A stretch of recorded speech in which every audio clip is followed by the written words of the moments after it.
21 juin 2010, des visiteurs inhabituels sur le chantier Ballard. On prend des photos, on filme, on questionne. Attention, attention. C'était quel bâtiment avant? Un fer. Ah oui, déjà, oui. C'était un bassin d'essai longitudinal, 200 mètres de long. Et on a reconstitué un bassin d'essai au Val de Reuil. Une trentaine de journalistes a été conviée sur le site. Et c'est dans la Cité de l'Air, en face du chantier, une conférence de presse a permis de revenir sur des points essentiels. À commencer par l'impact de la crise financière sur le projet. Le projet Ballard n'a aucun lien avec la crise financière puisque le premier euro dépensé sera dépensé, pour être très précis, après août 2014. Il n'y a pas de plan B.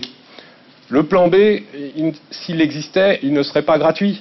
Je vous l'ai dit, il faudrait commencer par rénover notamment tous les bâtiments de l'îlot Saint-Germain et il faudrait aussi rénover les bâtiments de cette parcelle-ci sur laquelle nous sommes qui ont besoin de l'être. On a retenu quelques chiffres. Un projet de 600 millions d'euros quand il en faudrait 500 pour rénover les bâtiments existants. 10 000 personnes regroupées sur un site pour une organisation plus rationnelle. Mais c'est aussi et surtout sur les questions de l'architecture que s'est focalisée l'attention. Pouvez-vous nous dire à quoi tient le geste architectural souhaité? Ce doit être un grand geste, c'est-à-dire un bel immeuble, un bel ensemble. C'est un immeuble qui doit être conçu non pas pour 10 ans, ni même pour 30 ans, mais pour plus que cela. Alors, il y a d'une part le geste architectural, et puis il y a d'autre part la qualité intrinsèque de ces bâtiments.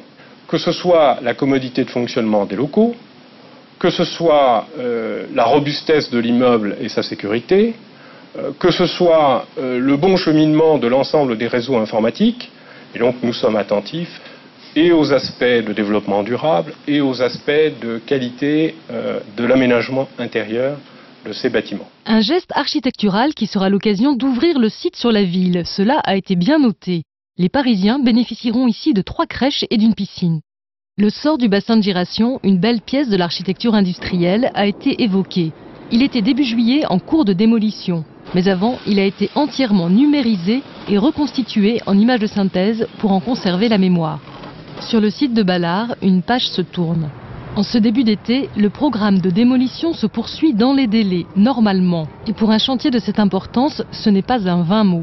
Moi j'insisterai sur le côté sensible, voire très sensible du chantier. Donc le respect des délais, le chantier sans bruit, sans odeur, sans poussière, aller plus vite. Et ça, c'est parfois très difficile à gérer. Objectif, aujourd'hui, livrer le terrain libre en décembre 2010.